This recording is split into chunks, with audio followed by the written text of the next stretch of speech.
open your ears, strap on your thinking cap. Socially conscious talk that's entertaining with a dash of humor and the top sports stories of the week. It's time for Ain't No Half Steppin' with Marcus J. Sellers has Jordan. Jordan with 2 seconds to go. Puts it up and scores at the buzzer. Michael Jordan has won it for Chicago. Manning lobs it. Boris alone. Touchdown, New York. Down goes Frazier. Down goes Frazier.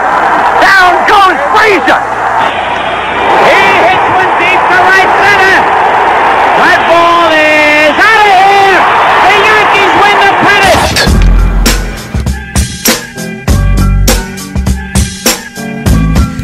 If you're lying,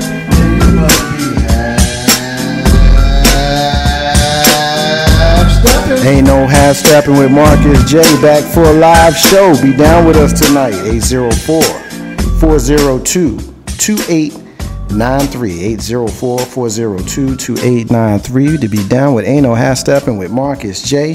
on the Legacy Internet Radio. We in the den, y'all. We appreciate y'all hanging out with us. Ain't No Half Stepping with Marcus J. Live from the den.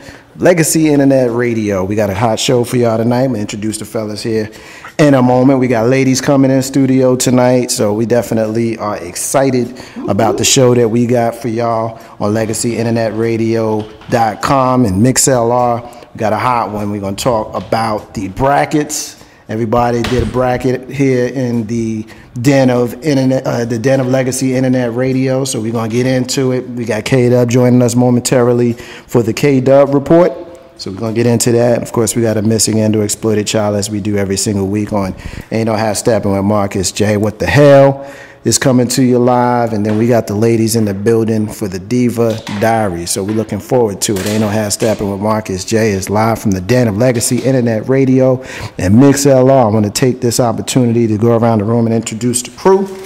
Of course, we got your main man, Jay Grizzy Green, in the building. What's going on, brother? It's going wonderful. I'd like to first, being the ombudsman of the Legacy Internet Radio, say that Spanish Heritage Month is not this month.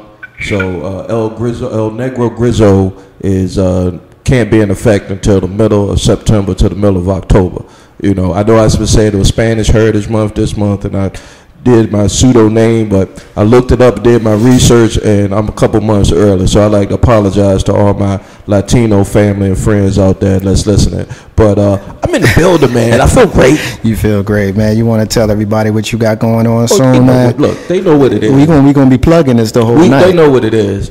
In about 9 days, y'all are gonna get hit with one of the most humorous, comedic, entertaining, plus thought-provoking shows here on Legacy Internet Radio, with me, Jay Grizzy Green, hosting, and my beautiful, illustrious, but funny co-host, Miss Comedianess Lissa P. So it's going to be off the chain. We're excited about it. She's going to come in on the Dating Pool Divas segment as well to talk about the show some more. So we want all the listeners of Ain't No Half Stepping on Legacy Internet Radio to take a day off on Tuesday. But then on Wednesday, make sure you go back to the website and check our show out. It's going to be a stone cold jammer. Ain't No Half Stepping with Marcus J. Of course, I look across the table and I see my main man, Big Road. Yeah. Big Road. Yeah. What's going on, brother? Not much, man. Just chilling. Good, man. It's good to see you, man. You doing all right? Yeah, everything's good. Everything's good. Just sit here and El Grizzo. It is the NBA Spanish. That's what it was. Month. Oh. Because they don't play basketball in October. Yeah, but I looked it up on Google. Well, yeah, for the real one that we all celebrate. Yeah. So if I was a baller, I could go with El. If you had NBA skills, then yeah, you can be El Negro Grizzo. Negro, Spanish call it Negro. El Blanco. Whatever. That's white, right? It doesn't matter. El Negro Grizzo. There we go. Yeah, whatever. I ain't rolling that. So shout out all the NBA fans. Grizzo the building. Yeah, but everything's beautiful. I can't complain. Life is good. Everything is super. We in a real den. No, this is the den. This is the real den. The audience don't know what the den was before, but this is the den. This is the home. This is where we all congregate. This is where we hibernate. This is where we get it all in here, Legacy Internet Radio. For the most part, yes. I would agree with all that. I want to take this opportunity, of course, to introduce to the Legacy Internet Radio Ain't No Hashtag with Marcus J listeners on the live line with us for the K-Dub report. We got the man himself, K-Dub. What's up, brother? What it is, what it do, what's up, people? How you doing, man? I'm good, man. How's everybody doing out there in Legacy Radio land? Vanglorious. Everybody's doing fabulous. Listen, let's go around the room and let's start up the sports roundup. First thing that I saw that kind of caught my eye, I don't want to take a lot of time on it, but I heard your man Tiger Woods won his third tournament of the year 2013, and of course he is back at number one for the first time since October of 2010, K-Dub. So I don't know if you've been made aware of this information, but when you hear that, what's your initial thoughts? I sure have been made aware of that, and as soon as I know some people hate me on this, but as soon as this 40-degree weather break, I'm going to go ahead and use that as my inspiration when I go to the course, man. That's a good look for Tiger, man. You know, it's been a while since he's back on top. From what I understand, he is now ranked number one golfer as of this point. So hopefully, man, he could take this and keep it moving. And, you know, he did come out last week and say that he was dating what's homegirl that tore her knee up? Lindsey Vonn. Yeah, man. So, you know, hey, man, this might be the turnaround time for Tiger Woo, man. We'll see. What you think, Grass? Did he just call him Tiger Woo? Tiger Woo. No,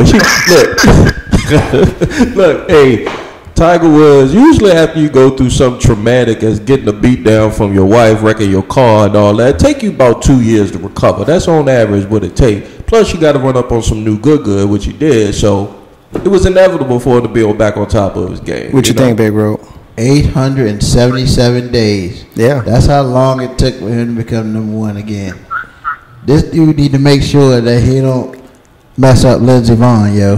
Cause I don't think I can take it. He ain't a wifer. He's a wifer now. That's his difference. Well, I mean, at least you know what Lindsey Vonn understands. She's in the sports and she has her own stuff going on. Right. But more importantly, the dude looks happy. Yeah. And if the dude's happy, whether they get married or not, as long as the dude is happy, his game gonna be incredible. His game's been incredible this whole year. And if that's because of Lindsey Vonn, then he might mess around and win a major this year. Ain't no half stepping in 2 weeks. Ain't no half stepping with Marcus J. Live from the Den, Legacy Internet Radio, y'all. We on MixLR as well. We appreciate the love we get. And call us up, be down, because we got a live one for you. 804-402-2893, the live line to get in on the discussion. Hit us up on the fan page of Ain't No Half Stepping with Marcus J. And also the group page of Legacy Internet Radio on Facebook. Hit us up on Twitter, NOHLFSTEPPIN. Ain't No Half Stepping with Marcus J. Of course, we're moving along, and we're going to talk a little bit about the brackets that we all did last week. And of course, Big Rube made the grand pronouncement that he's going to kick all our asses, Chris. And I look and I see, and I'm going to come to the NBA analyst in a moment, because apparently the NBA analyst, he ain't got much to say in the brackets because he's sitting near the bottom, along with Big Rube. But what you got going on with that, Rube? You were talking to me earlier about some stuff that you saw that you wanted to get into. Arguing earlier. Well, yeah, we was getting it in. I mean, that's sometimes you have to lower yourself to the standards of everybody else. Sometimes you get into arguments, but when it's all said and done, I'm tired with Kato. However, hold on, you didn't say what you tied at? At fifth. I mean, I ain't never saying my game. However, I will say that I still have all four of my Final Four picks intact, and if I win out, I will win this whole thing. So, just like last year, I started slow, and this year I'm starting slow. But there's nobody else that can say they got all four of their final picks left, and if they went out, guess who's gonna be on top? You see that number all the way close to the right side that says 1230? That's what happens if you went out. That's the maximum amount of points you can get. And if you look up and down that list, Big Rubes is higher than everybody else's. Yeah, he is. So, yeah, but who's number 2 right behind you? Number 2 means nothing. Yeah, okay. Number 2 is the first loser. Yeah, but you also have Miami as your team that's going to win. I'm not seeing it. Well, I don't care what you see. Okay, all right. Yeah, we'll that's see. not going to happen. You know, once again, I don't care what you see. So let's bring the NBA analyst on this one, K-Dub. You got Michigan State on this one. Maximum 20 points to win. So you're still in the dog hunt here. What's your thoughts on the bracket so far? Well, basically, I'm still in the running. 3 out of my 4 teams that I chose for the Final Four are still playing right now. In my final game, I got Michigan State against Miami with Michigan State winning. Yo, man, to be honest with you, man, this tournament is kind of cool, man, because, you know, you just like any other year, you got a lot of teams, Florida Gulf Coast, LaSalle, these teams that you really weren't expecting to get this far or what have you, and it makes the tournament that much more exciting and that much more interesting, man. You know, you got Mississippi, Ole Miss playing last night as well, man. It's real exciting, man. And again, you know, being a basketball head that I am, I love this time of the year. What you got on this, Graves? Hold on. You know what, though? Yeah, go ahead, Dub. I do got one thing, man, for a lot of listeners and anybody that's really, into college basketball. There's something that I noticed that really amazes me, right? Let's look at a team like LaSalle, right? How is it that LaSalle has to play in a play-in game last Tuesday or Wednesday, but yet they're a 13 seed? Are you telling me that they're better than a 14, a 15, or a 16? And if that's the case, why is it that they have to play in a play-in game? All right. That's just something that I looked at yesterday when I was looking at my bracket. Like, what's that about? Usually, K-Dub, any 14 to 16 seed are usually used for tournament champions. If you're an at-large bid, the lowest bid you can get is a 13. So that's why you see the 13s playing in the play-in game. That means we ain't win our conference championship, but we still barely good enough to get in. However, if you look at the 14... LaSalle won theirs, if I'm not mistaken. I'm sorry? I think LaSalle may have won their conference. Nah, they came in like 4th. They came in 4th in Atlantic 10, and they lost in the first round of the conference tournament. I also think if you're a last, like Ruben said, if you didn't win your tournament, but you were one of the last 4 to get in, you got to play one of those playing games, and I think LaSalle was. How they put the seed on it, though, like K-Dub, I don't know, K-Dub. That kind of throws me off. You're a 13 seed, but you had to play in a play-in game, but the 16, like I said, man, we could sit here all day. You know, James Madison was a 16 seed, but they didn't have to play in a play-in game. Are you saying that you sound like that's rigged? You know the NCAA ain't too is known to rig things. Well, I wouldn't necessarily say it's rigged, but, you know, I would like to have a little bit of a better explanation as far as how they chose certain teams to go certain places. I agree with you.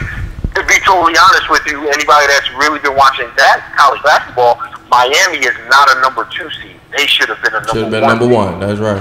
That's very true. If they had Duke or North Carolina on the front of their jersey, they would have been a number 1. Exactly. We getting a hit on the MixLR page. Steven, thanks for listening to us. Is asking if we did a women's 20 bracket. He's watching the ladies' games. I got to tell you, Steven, I haven't done one. I can't speak for the fellas, but I'll tell you, Steven. There's only 2 female basketball college players I know of right now. That's the girl that's got a hormone deficiency issue. The light-skinned girl. The light-skinned girl. Stop. At Baylor. Stop. And then the cute chick that played for Notre Dame that was rumored. Yeah, you talking about her. Yeah, she's fine. She bad. All right. Hold up, Dub. What are you saying, Dub?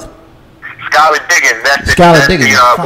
He's talking about Brittany Griner from Baylor, which is the tall, light-skinned chick, and Skylar Diggins is the point guard for Notre Dame. Yo, real talk, her voice is deeper than mine. Deeper than us. Yeah, well, it happens. However, to answer Steven's question, I am, I guess, for all intents and purposes, I'm the college basketball aficionado out of this group. I did not do a women's bracket because really you don't see a lot of upsets in the women's tournament. However, I know quite a bit about the women, but you know, when it's all said and done, it's probably going to be a mix of Stanford, Baylor, Notre Dame, and Connecticut in the Final Four. You'll be shocked to get somebody else in there. What's up?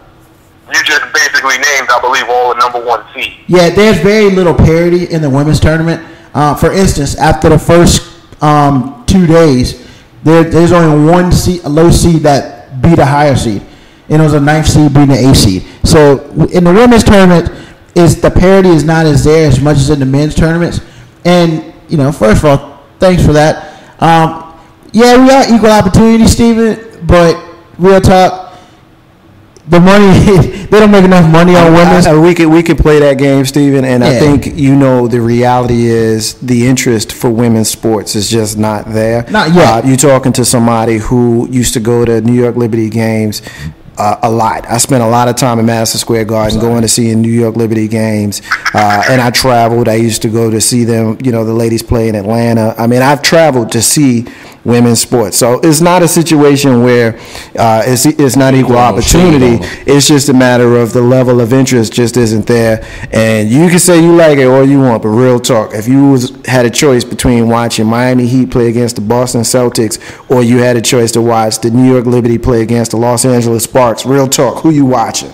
I mean, that's, it sort of is what it is. Would you agree, disagree? I mean, yeah, to be perfectly honest with you, I don't find the women's game completely appealing, more so because I see a lot. The fundamentals to me it's not even about the dunking and stuff. The fundamentals seem to go out the window in the women's game. I'm not perfect. They got good fundamentals. Man, it depends who you're watching. There's select players with good fundamentals, and then there's a whole bunch of teams that are terrible. Yeah. What my suggestion would be, El Negro, since we're speaking about basketball in this NBA, WNBA Spanish Heritage Month, El Negro Grizzo suggests that they do like they do in football for the ladies. Go ahead and throw some lingerie on. I bet you the rating's going to go out the roof. Wow. Of course, that's coming from Grizzy. We ain't endorsing that, but I think we would enjoy watching it. Ain't no hashtag with Marcus J. Well, I mean, now we're talking about the brackets. I know me and K-Dub could talk about this a little bit, and the rest of y'all kind of jump in. But Florida Gulf Coast, man, really? Florida Gulf Coast? I thought it was a community college. I thought it was Gwinnett County Community College. Oh my God, no. Florida, you know what, man? But listen, man, Florida Gulf Coast, man, that's the epitome of getting on a roll and just rolling with, your team. You look at the NBA, you look at college. All it really takes is some teams to be hot at the end of the season, and they just go on that roll. And I think Florida Gulf Coast is on that roll. They're playing carefree. Nobody even expected them to even beat Georgetown. So right now they're playing with house money. And I would say the same thing would go with LaSalle. If you saw how LaSalle won yesterday on a last-second shot, hey, nobody expected them to be in that particular position. So now they're playing with house money. Well, first of all, I'm going to correct you, K-Dub. I'm sorry. Florida Gulf Coast ain't playing with house money because they're beating the crap out of teams. They beat Miami in the regular season, but Miami was down one of their star players. Big deal. They lost to this team called Lipscomb, and they're terrible. That's the Sun Belt, right? No, the Atlantic Sun. The Atlantic Sun. They're considered a minor college. Right. The school opened up in 1997. And the school is literally on a beach. It sounds like it's a full-pay school, like a profit school, like what's that, DeVry or something like that? Well, no, it has 16,000 people to go there. Yeah, it's a little bit smaller than Old Dominion. Wow. I mean, but the biggest thing there, this is their second year of eligibility. They put them on the map in D1 tournament, and they just came out, destroyed Georgetown, and you can say what you want about they won about 10 points. They destroyed Georgetown. And they had the nerve to dunk all in their grill to do it. It was insane, and I suggest everybody go to YouTube and put in Florida Gulf Coast dunking. You will find a lot of clips. However, the big important thing about Florida Gulf Coast, which I find to be almost hilarious, is that the coach, his wife, used to be a supermodel. Awesome. Yeah, and this dude's got a bigger gap in his teeth than me, than the Red Sea. I mean, I'm not saying the dude is corny. I'm basically saying that the dude hooked up. Awesome. I mean, I had the Maxim magazine with her on the cover. Awesome. I don't anymore because I got rid of that kind of stuff. We don't hate. Look, I hate at all, man. Congratulations. When a dude of quote unquote lower caliber has the ability to pull a supermodel One day that can be me. And I'm cool with that. Be like that dude in the commercial. What's the Super Bowl commercial? Yeah. Where the guy all day he's kissing the Supermodel. People hate it because it wasn't him. Yeah, it is what it is. Ain't no half stepping. Marcus J gonna take the first break of the night. When we come back, K-Dub's gonna get into what we got him on the live line to talk about. We got the National Basketball Association with your main man K-Dub, Marcus J. Ain't no half stepping. Be back in a minute. Yeah.